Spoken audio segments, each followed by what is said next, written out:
Hello there guys, welcome to another of my live videos. So I just want to confirm with you that Manchester City fan has been arrested for an alleged racial abuse on Fred yesterday. I think also a cigarette lighter was thrown, but I think he was actually making monkey gestures. Solskjaer has had his overall view on it, and he says he should be barred for life basically. But the good news is now he has been arrested. So I just wanted to give you the breaking news on that. Like I said, very good result for Man United yesterday. Beating Man City by 2 goals to 1 in the 179th Manchester derby in that. And I tell you what, I've got to say, it's our best result this season. I think it's the best game in Ole Gunnar Solskjaer's managerial career so far with Man United. And I've got to say, the win against City yesterday and the win against Tottenham midweek, you can say has saved Ole Gunnar Solskjaer's managerial tenure at the football club. Now, I think reflecting on those wins, Solskjaer is no longer under any pressure for the present time, especially. But he has been under intense pressure this season as Solskjaer. Obviously now, reflecting on our disastrous start to the season, because we've enjoyed our worst start to a Premier League season for 30 years. But with the win against Man City anyway, we do go further up the table. We are now fifth. We are only now 5 points behind top four, so I'm actually now not gonna fully disregard that top four like I did not too long ago. But it was good news that Chelsea did lose to Everton 3-1 yesterday. But I did initially say, didn't I, at the start of this season, that our expectations this season will be to finish in that top four. Maybe win some silverware, but it's very imperative that we can get Champions League football secured for next season. So in that aspect, we can attract players to the elite level, because I did say, in the next couple of transfer windows, it's very imperative that we do recruit the right calibre players to Manchester United. And also next year we have got to address the deficiencies in the squad. So we've won 6 games so far in the Premier League this season. We're 16 games into the season, and we have registered 24 points from 16 league games. But I've got to say, 2 good performances. I thought we did very well against Man City yesterday. Very good performance, especially the first half an hour. I thought the intensity was good. We pressed well. We created chances, and you could say we should have scored more than 2 goals, reflecting on the chances and that we had. Like I said, the first goal was for Marcus Rashford from the penalty spot. Of course, Rashford had been brought down in the box, and that was definitely a stonewall penalty. It is actually our 10th penalty of the season, but Rashford converted the penalty really well, sent Madison the wrong way. I'm going to give you my overarching view on Marcus Rashford. I think he's definitely flourishing as a Manchester United player. He has now scored 10 goals in his last 11 games in all competitions. I think he's been directly involved in 12, and I think Rashford's record against the top 6 sides are also very good.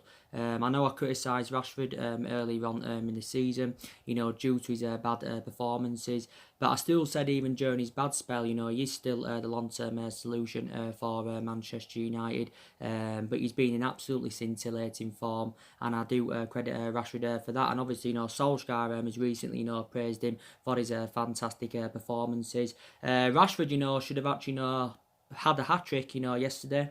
He also hit the crossbar. He also missed a sitter. Fred, played a lovely through ball to him, but, the finish, let Rashford down. I think Martial had a decent chance. Daniel James had a chance in the first half. Lingard had a big opportunity in the second half. So we should have actually, scored more than 2 goals.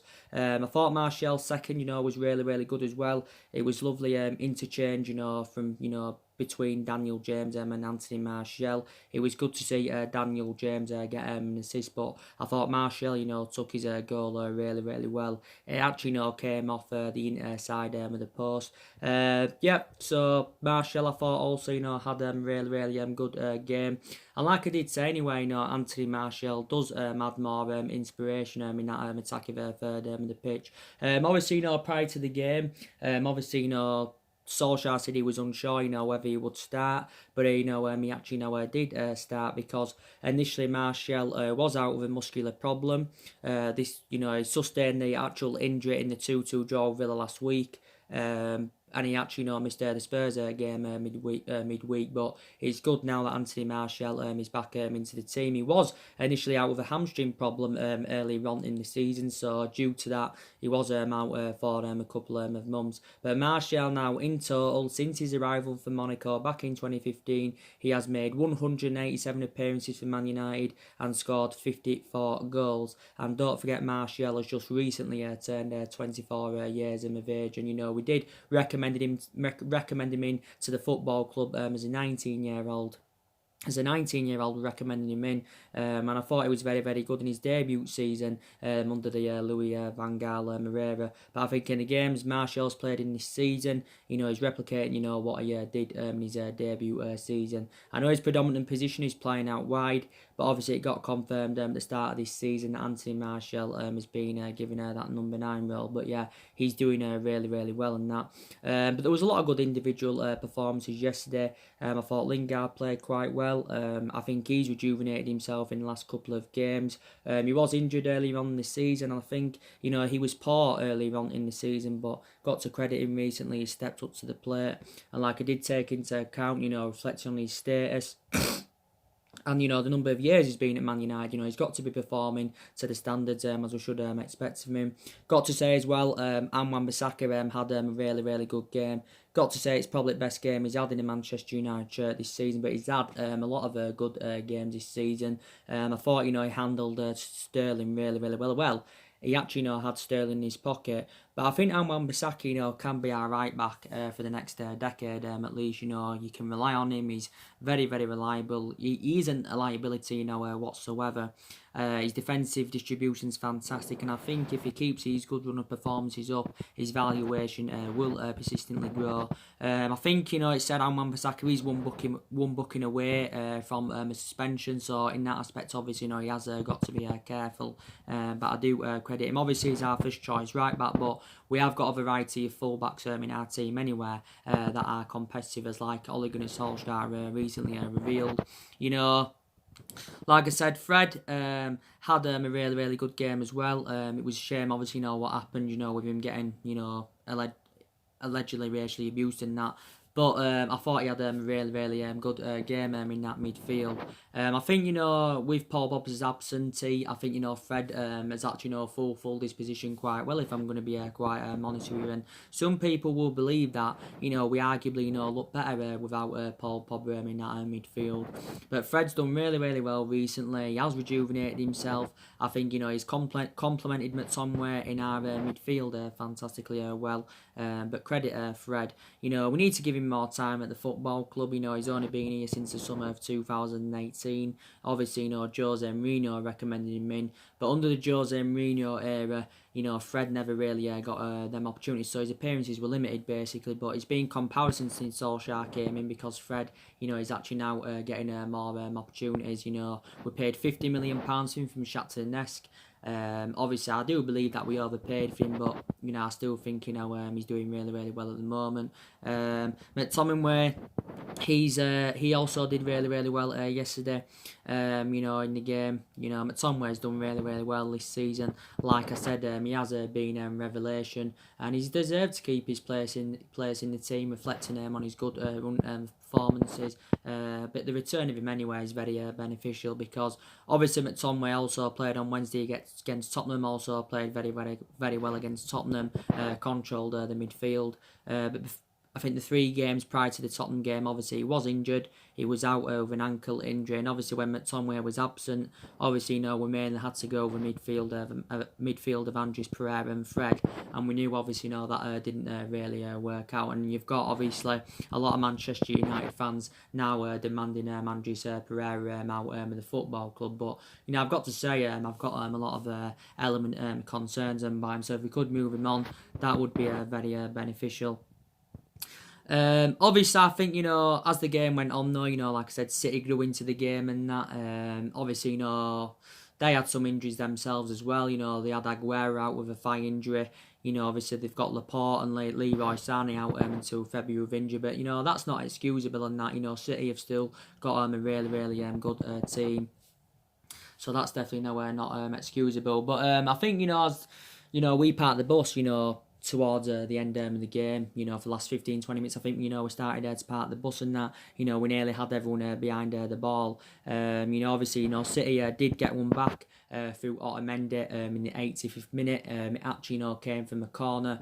It was Raheem Mahrez, of course, who got the assist. David De Gea, of course, had to produce a world-class save towards the end. But it is a massive win for us and that, and it is a massive win for Man United. So, you've got now Solskjaer. He's beaten Jose Mourinho. He's beaten Pep Guardiola in basically in 4 days. He's beaten them 2 managers and that. And, like I said, City, are they're the best team in England. Like Solskjaer now was recently saying they're the best team in England. Obviously, they are, because obviously, they won the league last season. They have won back-to-back titles. City are looking to win their 3rd title on the trot this season. So I said, the last team to win 3 back-to-back titles was us back in 2007, 2008, and of course 2009. Don't forget, City did win the domestic treble last season. But this season, they haven't performed to the standards as we all expected from them. Obviously they've now lost 4 games so far this season.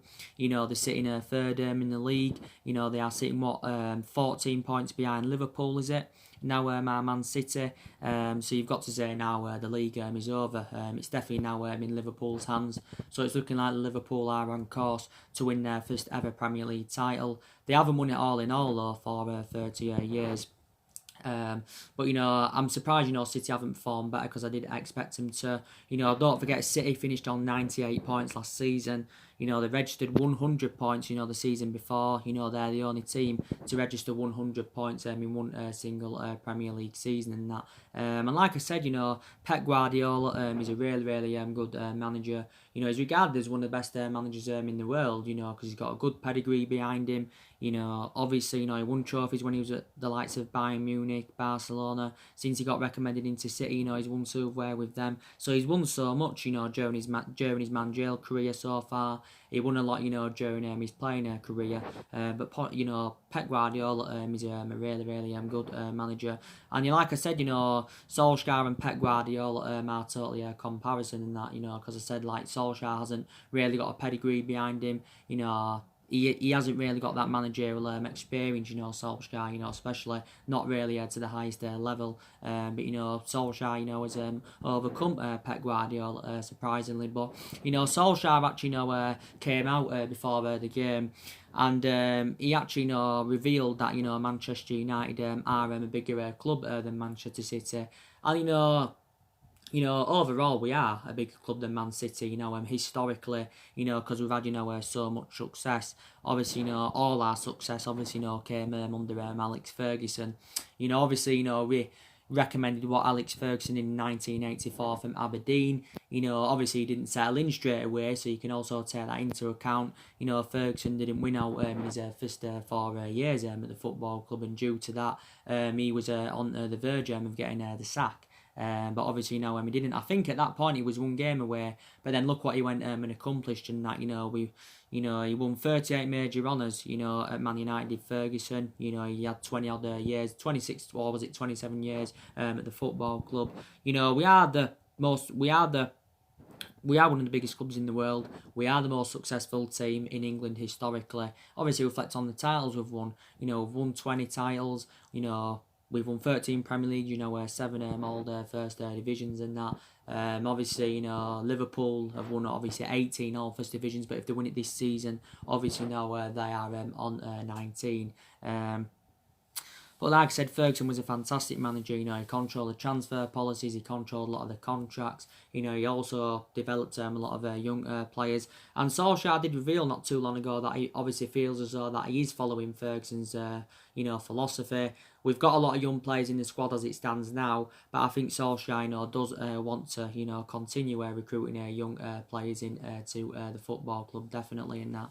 But I still don't think Solskjaer will emulate into Ferguson. I don't think he'll invoke Ferguson's legacy. I think regardless of who our manager is, we'll never, replicate what we did under Alex Ferguson. And, I know that, we've had 2 good results, beating Tottenham, Man City, because we didn't expect to win any of them games, let's be honest. I think if we'd have lost to Tottenham, and if we'd have lost to City yesterday, I think Solskjaer would have been gone by next week, because managers are now getting sacked left, right, and centre.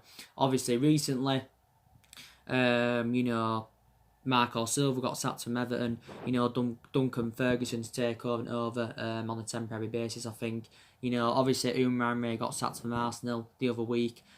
Sanchez Flores got sacked from Watford after less than 3 months in charge. And then Pochettino, of course, got sacked last month. So that just indicates how ruthless, the boards are now. So in this generation, managers, don't get the time that they would like.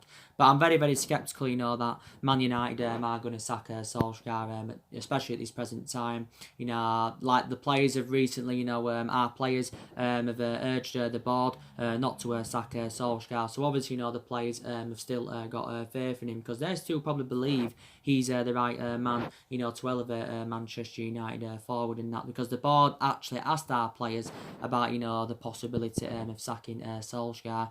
Obviously, I think reflecting now on these 2 good results we've had, 2 good results. Maybe it has changed a lot of Manchester United's fans' perceptions on, Solskjaer and that. Maybe some of them now will be saying, we should give him more time. Because actually before the Tottenham game, there was a lot of Manchester United fans demanding him out. But, my perception still hasn't really changed, because like I said to you, one good result or a good couple of results, doesn't change my perception. If we can keep this good run of form up now, at least until March or until the end of the season, then my perceptions, will start to change regarding Solskjaer.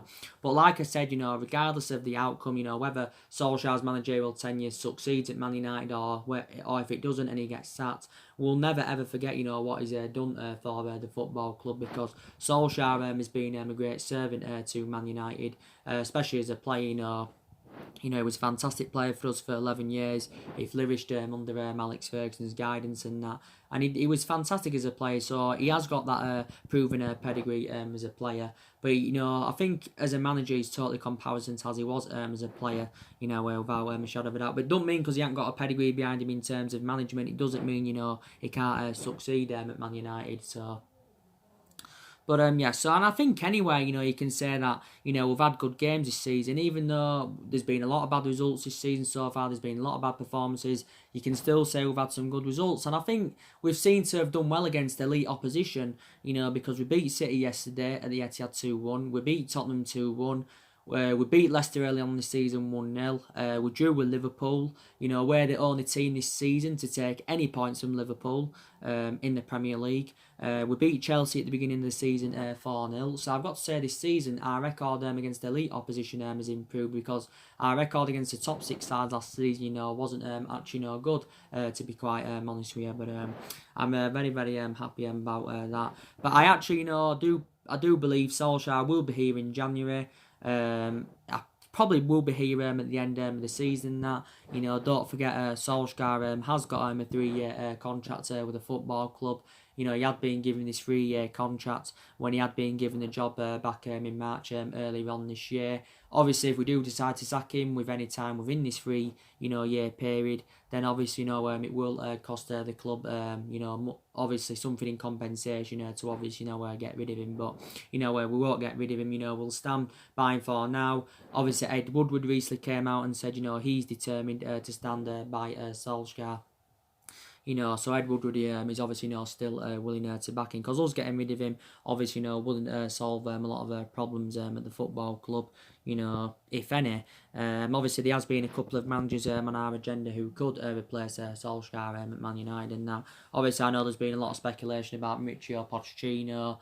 Obviously, there's been a lot of speculation regarding Massimiliano Allegri, but it's not the answer. We can't just keep persistently sacking managers anywhere, because 3 managers have already been sacked since the Alex Ferguson era. And, to be honest with you, we're not really known for sacking a club. Pochettino's obviously managerless at the moment. Obviously, he got sacked from Tottenham last month. There was reports emerging out before the Tottenham game saying that he wanted to take the mantle on at Man United, and that he was interested in coming. I think he revealed after the sacking of Jose Mourinho in December of last year, I think he did say then he wanted to come to Manchester United. But obviously, my preference was Solskjaer, because obviously, Solskjaer was a cheaper solution than that. And, Solskjaer obviously, did really, really well in that 3-month period when he was the interim manager. So obviously, we decided to stick with Solskjaer. And then obviously reflecting what he did as interim, we obviously, decided to give him the job on a permanent basis and that. So then obviously Pochettino was out of the equation. But, there's still rumours going on about him. There isn't only talks of him coming to Man United. Arsenal have been in for him. I'm sceptical about him going to Arsenal. He held talks with Bayern Munich a couple of weeks ago. Real Madrid, of course, have been interested in Mauricio Pochettino. But he's a very, very good manager. I think he's a better manager than Solskjaer. The only element of concern I've got about Pochettino is that he hasn't won out in terms of silverware and that. But I've got to say, Pochettino enjoyed 5 good years with Tottenham. Even though he didn't win out, I thought he enjoyed a good short tenure with Southampton, and before that he was at Espanyol. So in total at the moment, Mauricio Pochettino has managed around 3 clubs. I don't think we'd have to pay out to recommend him in now any other team, because obviously now he's managerless. When he was at Tottenham, he did initially sign a 5-year contract in the summer of 2018 with around £8.5 million a year.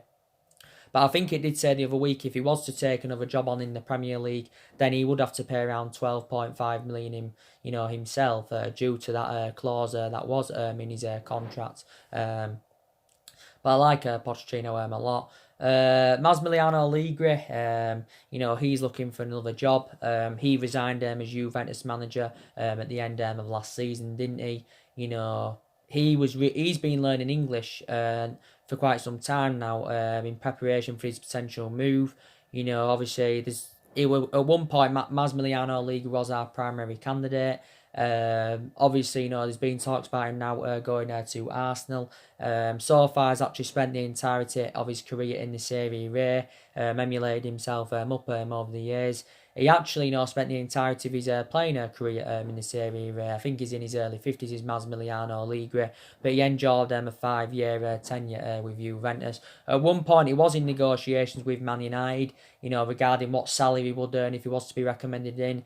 Also, he assured a few things if he was obviously to come in and that, but I think he's obviously now out of the equation, even though it did recently say he was interested in replacing Solskjaer at Man United. So this is what it said. But yeah, we are going to stick with Solskjaer for now. But like I said, I do presume he will be here at the end of the season. But I think, the club are willing to give Solskjaer at least a couple more transfer windows anywhere to see who else he can recommend in to the football club. Because analysing the vast majority of this team anywhere, it isn't Solskjaer's. The vast majority of this team is Jose Mourinho's, because take into account Jose Mourinho recommended 11 players into the football club. Now, obviously, Solskjaer's inheriting the vast majority of them. So you can still say, obviously, he's in the process of rebuilding. But he's making plans for January. We have got a lot of players on our agenda in that. Ed Woodward recently assured Glasgow signings at Man United next year. Like I said, it's not always about overpaying for players. It's not always about, getting them Glasgow players. Maybe sometimes it's beneficial, to be sensible over, recruitment and that, But we'll see who we can get in next year. We will have to wait and see and that. Gary Neville recently come out and, he believes Solskjaer needs at least 2 signings in January. Paul Scholes believes from his own perception that Solskjaer needs 3 to 4 more windows to turn things around at Manchester United. But taking into account Solskjaer's inheriting a pretty decent squad, taking into account, there's a lot of good players in our team, like I said, because a hell of a lot of money has been invested into the football club in the last 6 or 7 years in all the managerial areas and that. Look at how much we've spent on players. We've spent 70 million on Harry Maguire, 10 million in add-ons, which do potentially rise it to 80 million. He's the most expensive defender in the world, the second most expensive sign at the club. We obviously paid 50 million for Fred. 89 million for Paul Pogba. He's our most expensive signing. Around 50 million pounds was it for Wan-Bissaka. So we have overpaid for players in recent years, definitely. And I think it's around 600-700 million pounds that's been spent, recruiting players in the last, 6 or 7 years. We've also got players on big contracts at the football club. But we know for the vast majority of this season, they just haven't been playing as a unit. And obviously in that aspect, Solskjaer, in that aspect, the blame stems from Solskjaer. Because you've got to say, for the vast majority of this season, we have been tactically naive in that. I think in quite a few games this season, though, we have showed a lot of tactical flexibility, which is good. I thought Solskjaer tactically got it right against City. He tactically got it right against Tottenham. So I have got to credit him for that as well, definitely. I still believe that, like I've said to you on my recent videos, we need to see a variety of changes at the football club. I do believe we need to get, rid of more of the deadwood next year. So I think we need to get rid of another 4 or 5 more players. I know a lot of players have obviously left since Ole Gunnar Solskjaer's arrival. I think our board are a liability as well, so I think we need to get rid of our board. They've been a liability for several years, not only recently. I think we also need to get rid of Ed Woodward, because Ed Woodward has been, a liability for years as well, so he replicates the board. But yeah, we still need to see changes. Maybe you could say we need to get a new director of footballing as well. I did initially say that's one of the structural changes that we need to see with the football club is getting a new director of footballing. Obviously during the summer there was quite a few former Man United players linked with that director's role and that. There was recent talks about Edwin van der Sar, but Edwin van der Sar, of course, now is out. What? I'm not. I know.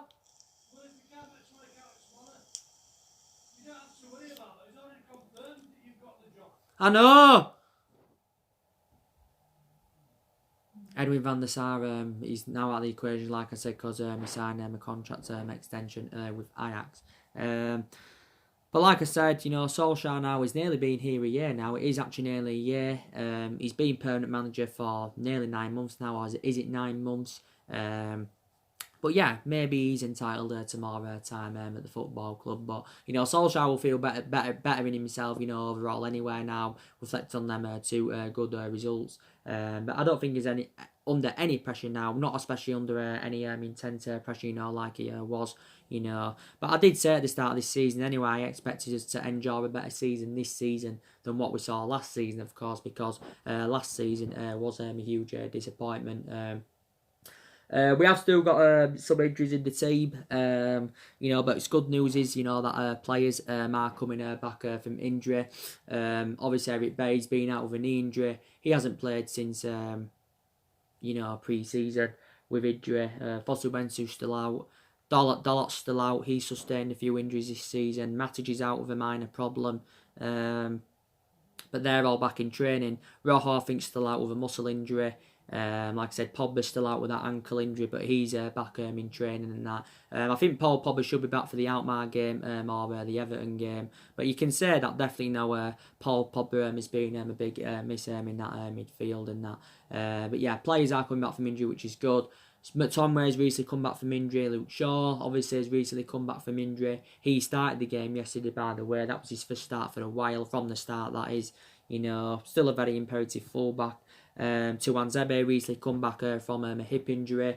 But yeah, I think that left back, first choice left back's being confirmed. I think Brandon Williams now is our first choice left back. I think he's a much better solution than Ashley Young. He's also a better solution than Luke Shaw. But Brandon Williams, I did say, would more first team promotions. If he was to keep the good run of performances up, exactly what Brandon Williams has done. So I've been very, very impressed with him. But I said, some of the young upcoming players, will become a success at the football club. Williams will do well. Tuanzebe will do well. He's one of our centre halves. Mason Greenwood will do well as well. Because he's done well in the games he's played in this season. But I've got some element of concerns about some of the young upcoming players. So I think we need to get rid of some of them next year. That would be very, very beneficial in that.